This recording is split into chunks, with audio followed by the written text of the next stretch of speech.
So, hi. I have no idea why my video didn't play. Did it play? Can someone tell me if my video played? It seemed like a lot of dead air over here. I'm not sure. However, great first impression. But we're here. Here we are. Hi. So, welcome to this Monday. Beautiful, blessed first Monday of August. Where did June, July go? Wasn't it summer 5 seconds ago? Yeah, that's what I thought. I'm confused too. So, welcome. I am Tenille Stewart. I help women who've been diagnosed with lupus go from confused and discouraged to healed, hopeful, and in control of the medical narrative. And here we are. You know what? Technical difficulties means that we're going to have an amazing podcast because sometimes the enemy, sometimes, okay? So, today we have a fantastic show and I'm really excited about it. Like when you see somebody, you just know that you have to speak to them, you know that they're going to be a part of your journey in some way, shape, or form. That's what happened to me 2 weekends ago. Yes. So I was at this event, right? I was speaking at this event. Let me not give myself my accolades, you know what I mean? So I was speaking at this event, and this young woman was also speaking at the event. And as soon as she touched the stage, I was like, something about her. She has like cool girl aesthetic mixed with scientist brain, mixed with chronic illness, compassion and empathy. I am blown away by everything she says. It's so real, it's so raw, it's so like that she's feeling it and meaning it. It's not just words that she found on a page. So I'm super blessed that she decided to grace us with her presence. And everybody, please welcome to stage Brooke Moton. Hi, thank you. You're so sweet. Thank you. You're welcome. You deserve it. Literally, you're just like such a light. You don't even know it. You just Thank you. entered the room, and I was like, "Yep, that's the one. I didn't talk that one." Mm. So, Brooke, please let my people know who you are, where you're from, and what you do. Okay. Yeah. So my name is Brooke Moton. I am a public health and medical science scientist. And so I work for a company called Leidos. You all may have seen. If you've gone to any airports recently, you'll see Leidos on all of your security equipment when you're walking through, right? So they do a lot of things, and they broke into kind of the public health sector maybe about 5 years ago. So I became one of the first scientists that they employed. And so I've done work for CDC. Some of my most recent work within the last 8 years, actually, I've been with CDC. I've done a little work with NASA. I've done a lot of work with local state health departments. I mean, community centers. When I look back, I realize I've kind of been in public health for a very long time, believe it or not. And so originally from Milwaukee, Wisconsin, I moved to Tennessee maybe when I was 16, 17. And then moved to Atlanta by way of Tennessee. So there's that. I moved here. I went to Morehouse School of Medicine, and that's where I got my MPH. And so shout out to all of the Morehouse alum. Love you guys. And we're all doing really great work in public health right now. So very proud of my class and everyone who I've met along the way. So it's a little bit about me. Okay. Yeah. It's just like, when fancy people don't know that they're fancy, like throwing out words like NASA, CDC, Morehouse, whatever. No. Hello? That's fantastic. That's like everyone, like, get in the comments because this is crazy. Anyways, let's talk about the human being that you are and the fact that you've had a chronic illness your whole life. Yeah. Yeah. So it's asthma, right? Had asthma my entire life. Right. You would have to ask my parents about the very earliest. But as far as I know, absolutely. I have very early memories of just, I'm going to say not being able to breathe. But if you have asthma, it's a little bit deeper than that. Anytime you have an asthma attack, you're about 2 seconds away from dying because those airways close up so quickly. And I always say my worst fear is drowning. And I feel like having an asthma attack and that are kind of equivalent in a way. In a Yeah. way. The whole thing is Drowning you is a lot can't more breathe. painful, but I just don't want it, and I kind of hate that I am 38 years old and I have not grown out of it. Yeah. There are a lot of people I know that there are a lot of adults that I know that had developed asthma later in life, right? And Mm. those things can be confused with bronchitis, just a slew of other things, Wait, and I didn't know that. sometimes you know, we can also confuse bronchitis with asthma. They kind of look alike, kind of like a lot of other things when we talk about medicine and disease and illnesses. But yeah, so really my I whole didn't life. I didn't know that you could get diagnosed with asthma like later. I don't know why I thought that, like, how do they diagnose someone with I asthma? feel like a lot of people, not everyone has acute asthma, not everyone's asthma severe. Sometimes you can have asthma that is solely triggered by environmental factors, right? So allergies and things of that sort. Sometimes it can be triggered by pet hair, things of that Oh, sort. Changes in our air quality. yeah. You might move to a different state, right? And develop asthma. Yeah. So many things matter and play a role when it comes to it. And a lot of people have just gone undiagnosed. Some people never have an issue until they become an adult. So you really never know. I just know for me as a child, and I guess just growing up with it, trying to manage it over a course of my life, going through a very long period where I would say that it was ignored or I ignored it, and Mm, maybe not purposefully, right? But right. nonetheless ignored. Yeah. And so you never know. For me, during that time, it was more so I think a lot of women don't know, women or Black women know that you're always in survival. I think that, well, I know that I had been in fight or flight for many years after I got pregnant at 19 and had a son. But I never thought about the fact that when it came to this illness and when I went through that period where I was kind of just living and not understanding that I'm not at all, because my lung capacity was not functioning at a normal, but I didn't know because that was my norm. Yeah. Didn't That's realize that I was wheezing something. every day, and having that slight Yeah. every day is an Yeah. issue, Yeah. and you So you're shouldn't have used to that. it. I Yeah. know I know what you're talking about. Like, you said something along that line when you did your talk at the event. Mhm.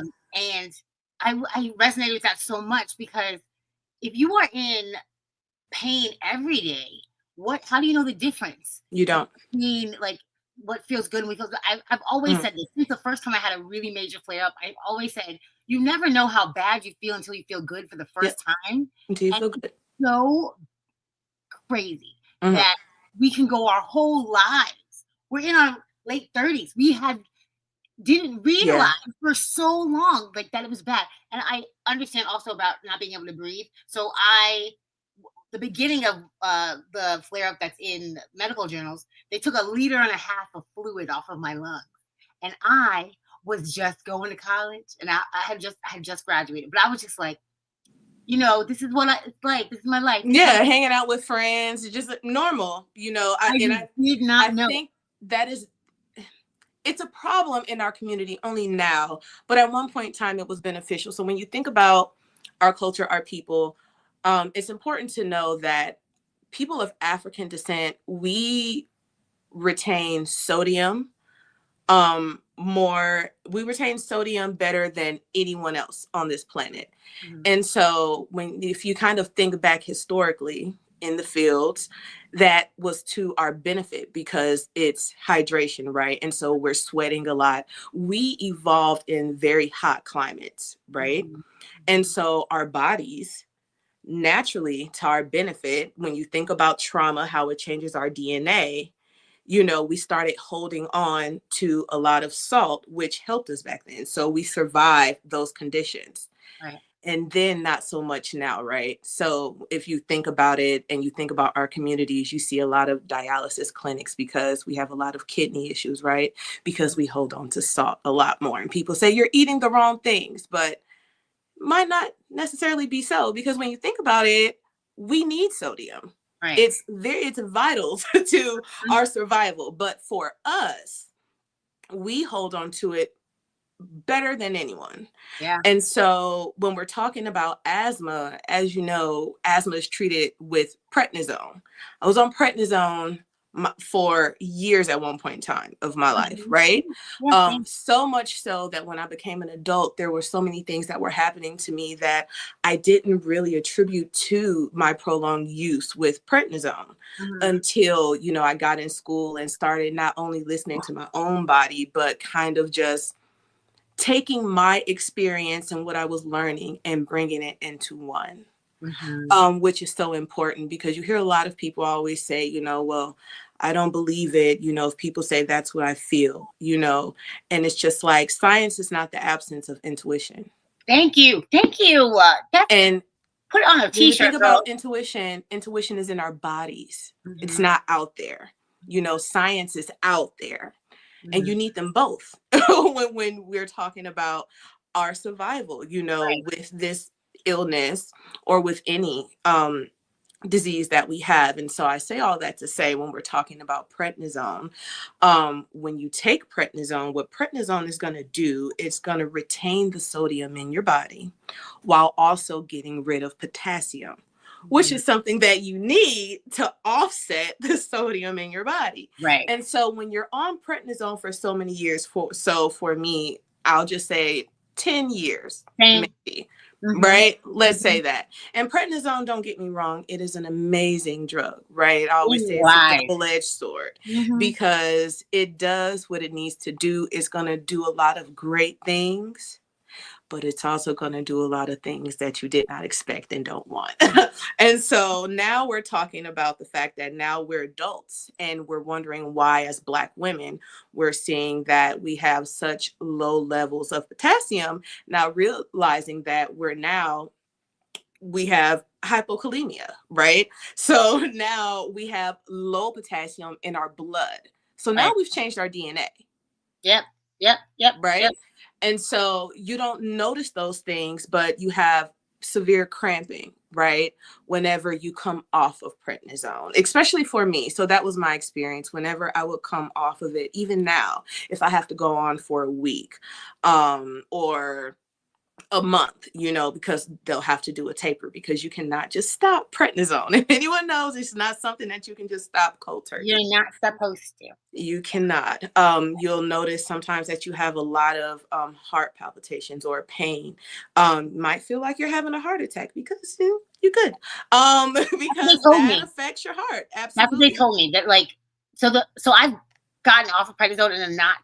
Don't ever do this. Don't do this. I've gotten off of prednisone, not tapering. I'm just like, I'm not taking this anymore. Oh, okay. Yeah, exactly. They're like, you're going to have a heart attack. And I was like, okay, okay, cool. Like, they're like, you're going to have a heart attack. So it's just the severity of symptoms for me on prednisone. Like, the side effects really take me out. Like, I cannot live. Like, a small dose of 5, a 10, I can be maybe okay. Anything above that, my body is not okay with prednisone. And like, I've had to be on those low doses to really get me right. Yeah, me too. But I remember being on like 60 milligrams, and that was my daily thing. And I just daily. I felt like I was dying. Like, it felt terrible.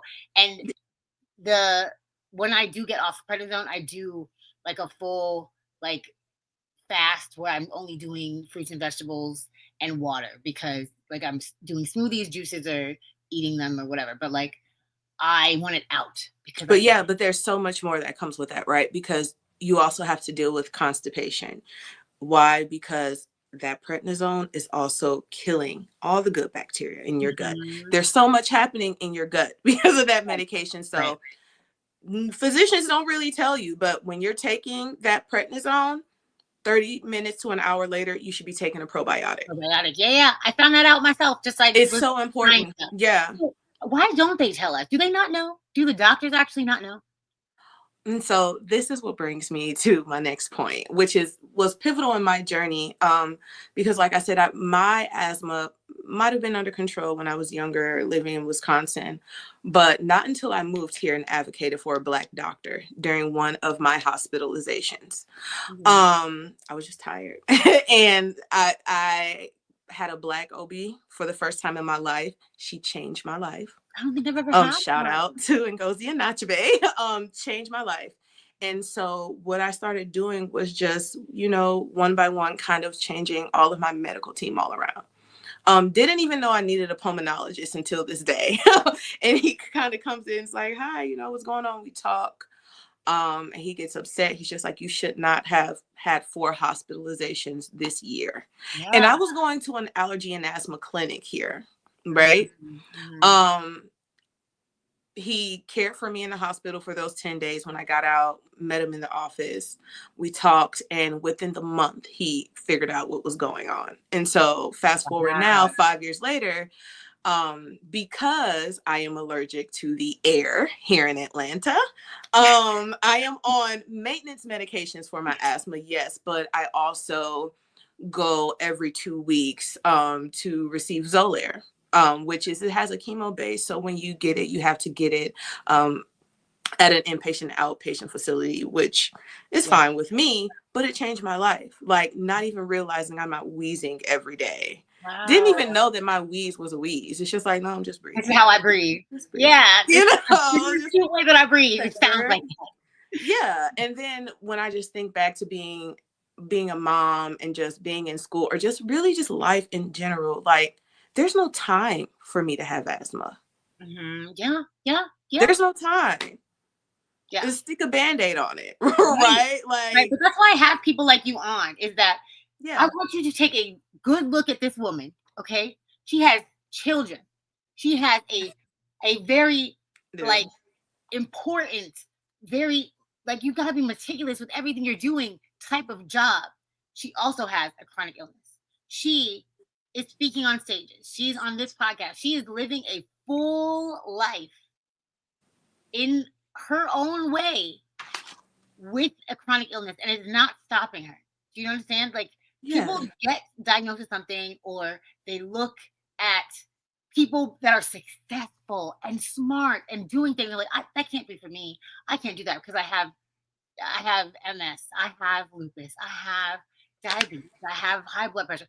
All of these things, disease is not your whole life. It is not your his whole It is whole not. life. It's not your life, but I can 100% understand how one can feel that way, Yeah, right? But when you're taking back your power, or when you're taking your life back, it's important to always know that you have all the answers inside of you. And I think that people look at their doctors, and they're like, something that I don't. right. Fix You me, fix have this me. education that I don't, but never discount your experience. Mhm. Never discredit your intuition. And it happens a lot in my field. And I'm a little different scientist, I Yeah, believe in the things I cannot see and the things I can, right? Because I'm not in someone else's body. right, You know right. how you feel. And especially in our community, it is almost our nature to allow other people to tell us, and then that makes it so. Yeah, yeah, take back your power. No, She said it, take that back your power. you know how you feel far better than any doctor, I don't care how long they've been on your medical team. Mhm, And so don't be afraid to advocate for that. Don't be afraid to advocate for yourself. And it's not just the Black community, right? But I'm talking to our community because that mhm, is what I'm passionate about. But it happens to women, especially. We mhm. are not heard when Black women, our pain is not recognized, Right, right? It right, is, and we don't feel safe enough to vocalize it. right. Most times, yes. There was that what is it? The study that said like they have a bias that they think that Black women specifically Mhm. can handle more pain, like they just have Yeah. a higher pain tolerance. So they literally don't treat us. Not and it's just like they thought it was just these were medical students that they were Yeah. talking to, and they genuinely thought that. They're like, yeah, Black women, they can handle more pain, and like they have a But what higher does it matter if you can? Why do you have to? Why does it matter if you can? Right. Why it doesn't matter? You still feel pain. It So that advocate for yourself, don't we have so many medical tools, in our hospitals, devices, technology that was never tested on our melanated skin. So when you get that pulse ox on your finger, and you're telling someone that you can't breathe and they're like, oh, the machine says so. The things I've had to advocate for myself and the respect that I did not get until now. The one thing Morehouse does is they'll give you a little diploma that fits in your wallet, because obviously Tell them, yeah. Obviously. Check the credentials. That's enough. Yeah. And so one thing about me is that when I go into these spaces, I am big on allowing people to do their job, right? If I go out to eat, I can cook, right? I'm pretty much a top chef. I can cook, but I'm not in the kitchen telling people how to cook or what they should or should not do. Right. And I feel very strongly about that in anything, right? I listen, but when I feel like I'm not being heard, when I notice that you're doing the very things that are hurting our communities, that are hurting our nation, the world, I have to say something and do something. And I have to be okay with being seen as an angry Black woman. I have to be okay with that, because at the end of the day, those things don't really mean anything. It's, did you hear what I said? Right. But it's the way you talk to people, though, because I'm definitely the non-compliant patient all the time, like all the time. But I definitely, maybe I don't do it as well as you to like tell them like do your job the way you do it, because I will tell them like this is a vein that likes to give blood, so you can have a choice of this one and that one, and you have 3 tries, because after that you're not taking my blood today, and that's it. Or things that I know, I'll be like, my levels are normally like this, and I will pull it up. I have receipts. Like, this is like, I know that the standard is that, but this is my standard, and I've been in and out of hospitals for 20 years now, so this is what we're looking for. And so that kind of stuff, like really advocating for yourself, really knowing yourself is the number one. Like figuring out like this is what my body likes, and this is how my body reacts to things. Because yes, I've never. When you said that at the event, I never have had Black doctors. I've never. I went to my first Black gynecologist since I've been here. And it just never occurred to me. And the things that they said about like shingles and things that have been skin presenting in the lupus, that they're like, oh wow, I've never seen anything like this. Looking back, you've never seen anybody like this, because I've lived in a predominantly white area my whole life.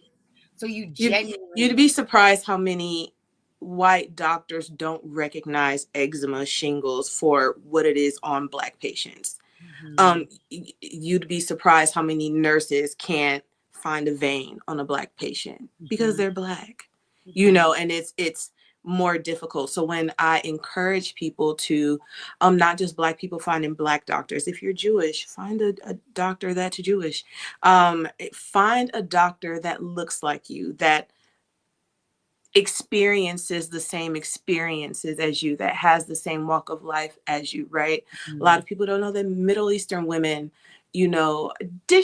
they suffer from the BRCA1 and BRCA2 mutation greater than anyone, right? And so people really don't think about that. And we're talking about breast cancer. And so you want to see a doctor that knows that about you, because I bet your bottom dollar, okay, that they're more passionate about you, your care, and understand more than anyone else. Right? Having a Black gynecologist, a female. She was my first female gynecologist as well. Wow. Bless you. The care that I received from her, I started having migraines like maybe some months after I started a birth control. And she goes, it's the birth control, stop it. And I'm like, no, like this just started. I've been on the birth control for 8 months. And she goes, it's the birth control. We're done with it. And I wanted to argue back, like, no, I like it. She's like, do you want to die? Do you want to stroke? I'm not doing that. And that care, I'm just like, I've never had that happen, because doctors will just put you on another. Yeah, that's what I was saying. No, I've never had a doctor not be like, okay, you don't want to take that, take this, or tell me to get off of anything. It's me telling them like, no, thank you, I don't want to take that. Yeah, or have a doctor tell me, you're on the prednisone and you touched on the glaucoma, or at least I think you did. No, I didn't A say lot of anything. people, you didn't, so No. maybe that was before Yeah, we recognize happened for talking. Yeah, alive. yeah. Yes, but I diagnosed with glaucoma at the age of 19. And very interesting because a lot of women, a lot of people who have been on prednisone don't realize that that is also a long-term effect of prednisone use, the optical nerve Yep. being damaged, and that is irreversible damage. Right. And so anytime I'm on prednisone, I also have to go see my eye doctor, my ophthalmologist, and he checks the pressure in my eyes, and just we do scans, and there might be some change, but I still might be good, because when it comes to glaucoma, there are a couple things that need to line up for there to be a problem. Right. So luckily those things don't necessarily line up, but yeah. They test the eyes all the time, right? Like, I've worn glasses my whole life, so like they test your eyes and they do an in-depth test, but they never tell you exactly why. Mhm. Like, I had been on prednisone for probably at least 5 years before anybody said anything about, like, this is why we're doing this eye test. You're at risk for this. And I was like, okay, I've never so had someone do an eye test. what? So that's only my yearly appointments, right? And that's how I found out. But no. Oh, I No. guess because I had shingles in my eye. So then I Okay. got expensive stuff. So then they were like, oh, look, but yeah, it probably wouldn't have happened if that's how it goes. Yeah. They really were like looking to see if I ruined my eyes with the shingles and with the prednisone. Because then it doesn't make sense that they just like raise the dose of prednisone after they're like, oh, your eyes could be messed up forever. But like, here, take 10 more grams. Like, see what milligrams, see what happens, whatever. But yeah, and also on the Facebook pages, I hear people having a lot of teeth issues because it messes up with the calcium in your bones. Yeah. So, and a lot of, and so let's talk about that, because we talk about a lot of the side effects of the prednisone and what can happen. But it's important that when you're taking the medication, making sure that we're putting the right things in our body. And I talked about this because it's more than just eating fruits and vegetables and things of that sort. It's not that. The biggest issue that we have right now is water. Purified water is killing us. Yeah. And the pain it causes me to see people leave Sam's Club with those huge, and I used to be the biggest culprit, okay, because I'm a Sam's Club goer. Yeah. But my son, who was a football player at the time, passing out from heat exhaustion. And so I'm going off on the coaches, like, you're not giving them electrolytes. And they're like, we're giving them water. And I know that my son drinks water, and they're just like, there's no way he could have drank any water in a week. Yeah. So just noticing those things, and how if I take vitamins, it doesn't feel like they're actually being absorbed into my body. Yeah. Because the purified water doesn't have anything in it. Right. Nothing. Right. Everything is stripped from it. So that water, the liquid, let's not even call it water. It's just going literally straight through your body. It's not assisting anything. Right. Whatsoever. Tracking these things, right? So not just eating fruits and vegetables. Like I was saying, I've been on bouts of raw diets and that kind of thing. Still track everything.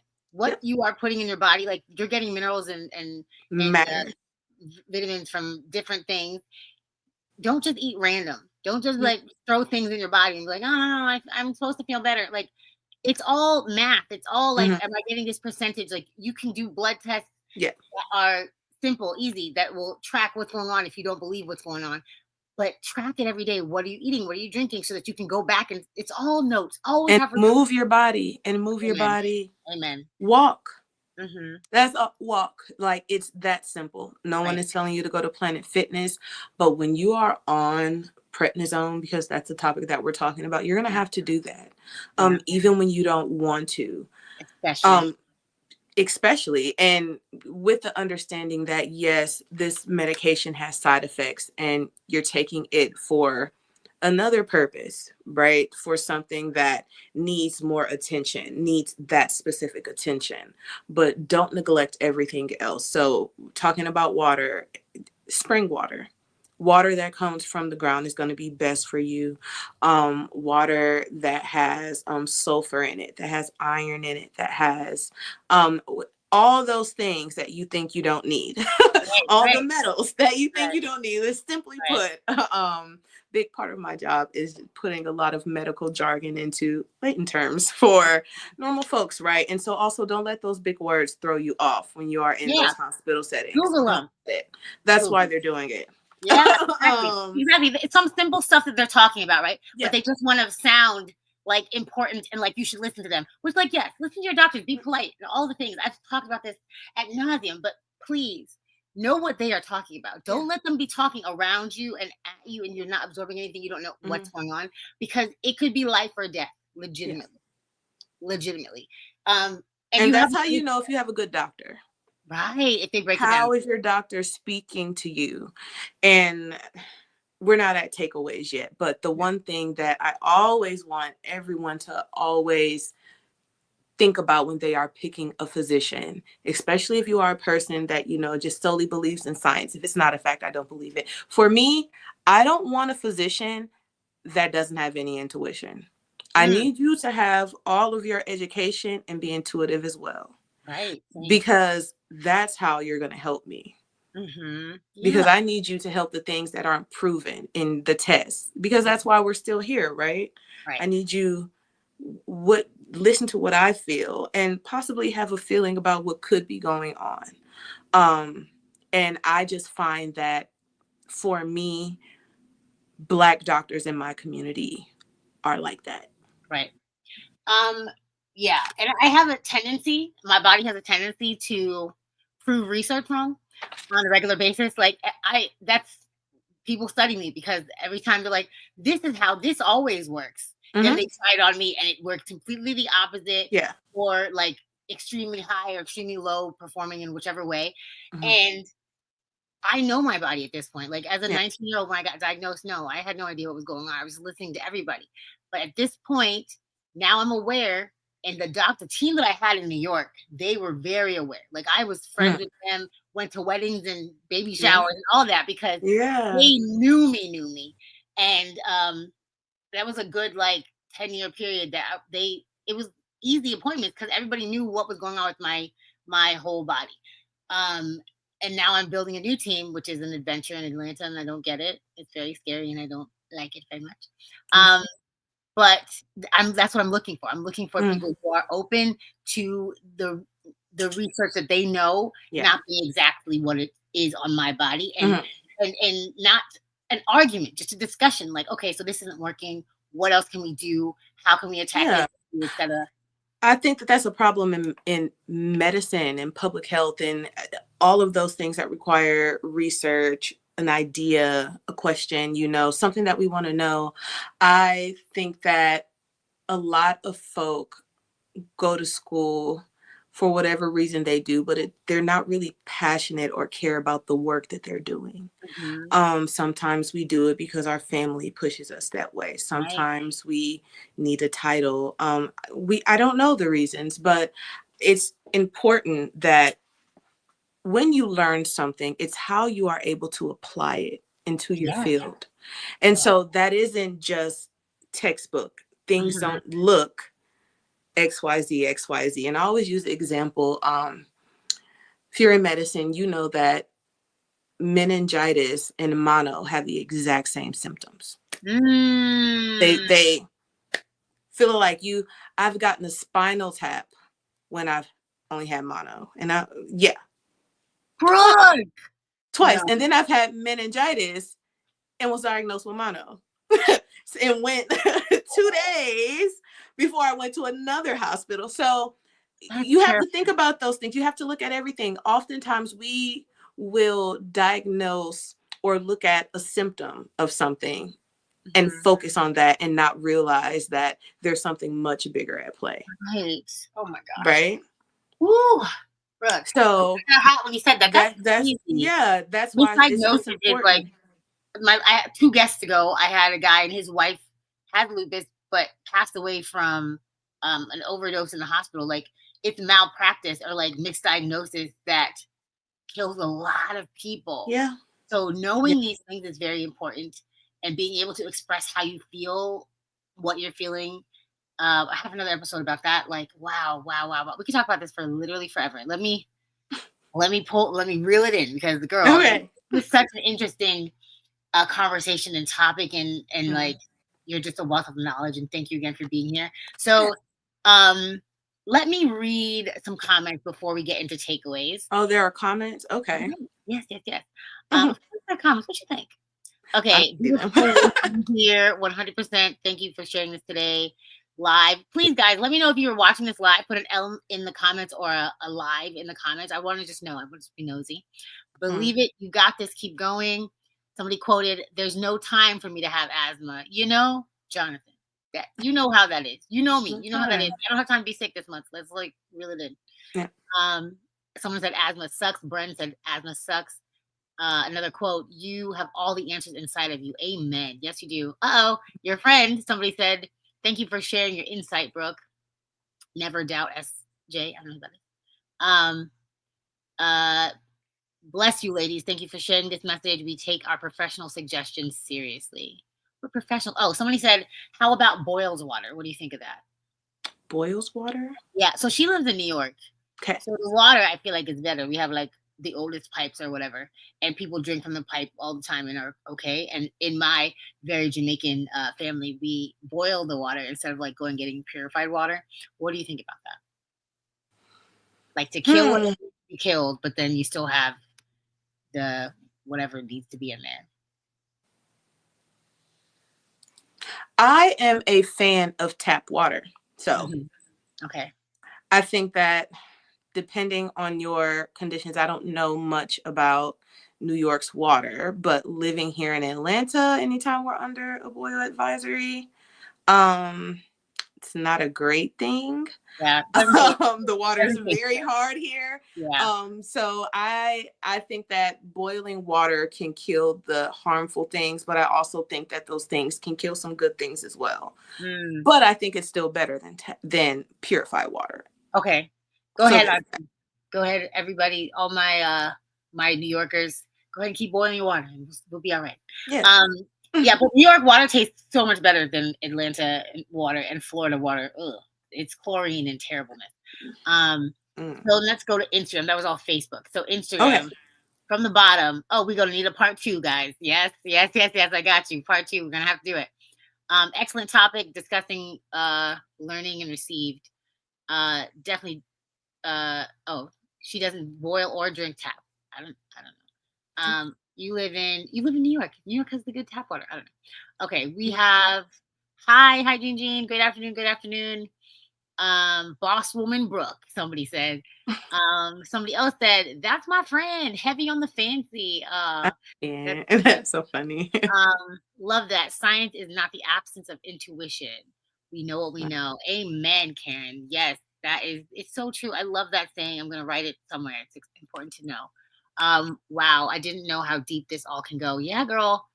If you don't have a chronic illness and then you peek into the world of chronic illness, you're like, oh, this is crazy. And it sucks to have to learn it all at once when something bad happens to you. Learn from the people who've been up in that hospital over and over and over, and we know, okay? Risking heart attack was better than life on this prescription. Wow, grateful for y'all's journey through the fire. Yes, it was. I do not recommend. I was just fed up. I was just really over it. And they were just going to give me more and more medication to beat this flare. And I just could not do it anymore. I told my parents, I knew what I was risking. I told them, like, this is what it is. I can't do this. I'm going to stop. And that was it. And I told my doctors after like the second day, this is what's happening. And they were freaking out, but it was too late. I already stopped. So whatever. Yeah. Yeah. And let me just say this, because the biggest thing for Black women is stress, and you don't know it. So when I spoke about being in survival, if you had a chronic illness as a child, such as lupus, such as asthma, that was a strain on the household, right? 100%. Your parents were. And so you don't often think about how you take things in as a child and how those things kind of grow with you and shape your beliefs and how you operate in our society as an adult. And so when I say you're in survival, just trying to survive, there were many times where my parents couldn't even get to me because I didn't have the energy to hit the wall one time. You really don't realize the energy and the oxygen it requires to blink, Oh my gosh. to move your hand when you're like, I've never had seriously. anybody describe it the same as I do. I literally say, like, this kind of exhaustion is different. It's laboring to blink. Like, opening my eyes sounds Yeah. like I'm about to run a marathon. And people don't get it when they're like, "Oh, you're tired, it's hard to breathe," whatever. Like, no, it's not the same. It's not like if you are completely healthy and you're just like, "I have a tired day, I went to work today." Yeah. Like, no, it is your soul. It's heavy. Yeah. It's like someone is laying on top of you and just daring you to try to move. Yeah. So And the long-term use of prednisone, so this is out of the disease having it, is when you're older, extreme fatigue. You're tired more than the normal person often. You might not notice why. It's right. from years of your body experiencing that. And now you have probably low potassium in your blood just as a norm now, because Right. that's how your body learned to kind of move vitamins and electrolytes and things around in your bloodstream and in your system. And so you have to think about all of these things when we're talking about chronic illness. And we never go back to our childhood and really just think about the conditions that we were brought up in, Right. and how it might affect us today. It's difficult for a lot of Black people or Black women to even think about leaving a job that stresses them out, because now you have the stress of, what am I going to do for money? Which Right. this is a whole nother conversation, but Right. the No, we stresses definitely of have to our do life it. that we feel like we have to have, it's changing, having the courage to change those things first for the benefit of your body and your life. It's so important.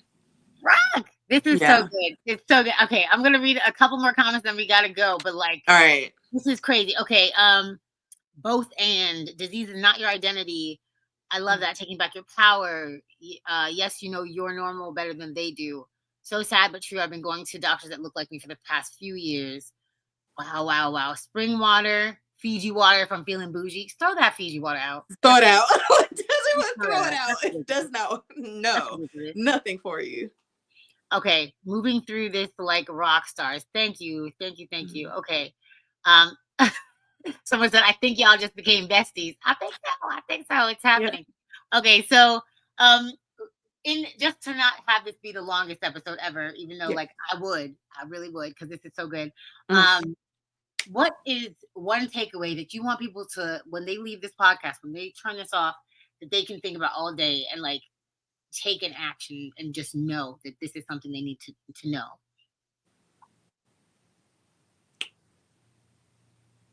Never doubt your intuition. Never. That is such a big thing that we ignore, right? And we're taught to. A lot of us were gaslit as children. You could, for women, I'm going to take it here. You've never needed proof if you thought that your partner was cheating on you. If it was Hey, a feeling, you never needed proof. We don't need studies to validate how we feel. And it's just talking when we're, as a scientist, and I believe in research, I believe in studies, but that's not what we need those studies for. We need those studies to improve how we feel. So don't think that because there's no research out there and no one else has said it, that it's not true.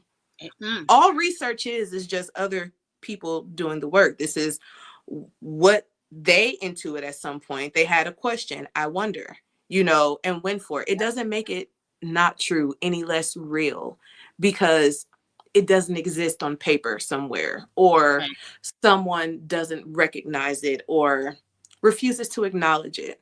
Because oftentimes that makes us not acknowledge those things. Well, maybe it's not real. Oh, okay. You be dead. But okay, exactly. God, so good, yeah. so good. It's so good. Okay, I'm gonna stop freaking out. But like, thank you so much for being here. Honestly, Yeah, absolutely. I really love how open you are and how honest you are, and just laying it all out there. And I'm excited for your future speaking engagements, because I know there will be many. And I hope We'll see. I hope you can pencil us in for for another episode. There's more comments, guys. The one on Facebook will stay. So if you have something that you want us to see later, we put it on Facebook so we can look, because the Instagram ones will be gone. But thank you so much for being here. And I want to say a last announcement. You don't have to. Do you want me to take you off here? You don't have to be off here. It's fine. But, thank you, Brooke. You're the best. Yeah. Have a lovely day, and we appreciate you for everything you do and are doing. You're amazing. Thank you. You all have a great day. Thank you. Okay, so I wanted to say, that was crazy, right? That was crazy, guys. I wanted to say before I get off of here, everything that she said about following your intuition, it resonates with me so hard. And I want to get that across to you guys. Chronic illness, or whatever you are dealing with, it doesn't even have to be chronic illness, honestly. Whatever you are dealing with does not determine how the rest of your life is going to go. It is you. You hold so much power. You hold so much power in the actions that you take after you find out the bad news, the way that you treat yourself after your body is trying to betray you. You get a chance to decide where you go from here. You lose a job. You lose a spouse. You have a death in the family or something. Like, all bad things can lead to great things if you know how to make it happen. You know, like, there's never going to be a time where they're like, well, that happened to you. I guess your life is over. It's you who decided that. It's you who gave up, and you don't have to give up. That is another reason why I have a masterclass coming up on August 19th, 7 p.m. Eastern Standard Time. And this one is going to be called, because I wanted to make sure that people know that we're out here making money. Chronic illness is not stopping anything, because you see how Brooke is a whole scientist. This one is called 4 Steps to Conquering Your Diagnosis by Designing Your Life and Creating Income. So please join me. Please register. All of the links are in all of my bios. If you don't see the link, don't worry. Message me, inbox me anywhere. Find me. If you need to talk about it, if you want to know if this is going to be a class that's going to fit you, if this is going to be somewhere that you belong, which I'm sure it is if you're watching this, go ahead and put a book of time in my calendar. You'll get 15 minutes for free that we can talk about what you're going through and what you need, and if this class is going to help you. I know it's going to, guys. I can feel it. This is going to bless so many people. I don't want you to think that works for everyone else and not me. That works for her and not me. That works for him and not me. This can work for you. Please book some time in my calendar. Book some time to be at this class. It's going to be huge. It is going to be huge. Okay. So thank you for being here. Y'all get happily healed. And I will see you next week. Have a great one. Bye.